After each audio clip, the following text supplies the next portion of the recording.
അതിൻ്റെ ഒരു ഫീല് ഒരു വേറെ ഫീല് തന്നെ കേട്ടോ. സൂപ്പർ എന്ന് പറഞ്ഞറിയാൻ ഒരു ആപ്പിളിൻ്റെയൊക്കെ വലിപ്പമുണ്ട്. ഇതൊരു ചെറുതാണ്. ആപ്പിളിൻ്റെ ഒക്കെ ഒരു വലിപ്പമുണ്ട്. നല്ല വെള്ളത്തിൻ്റെ കണ്ടൻറ്റ് ശരിക്കും ഉണ്ട്. നല്ല ഒരു മടുപ്പിക്കാത്ത രീതിയിലുള്ള മധുരമുണ്ട്. ഒരു ചെറിയ പുളിയുണ്ട്. ഇതെല്ലാം കൂടെ ചേർന്ന ഒരു സൂപ്പർ സാധനം കേട്ടോ.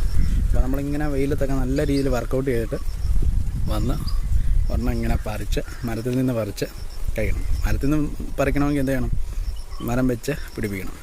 മരം നട്ട് കിളിപ്പിച്ചതിന് ശേഷം ഇതുപോലെ നിങ്ങൾ ട്രൈ ചെയ്ത് നോക്കാം കേട്ടോ. Have A nice day.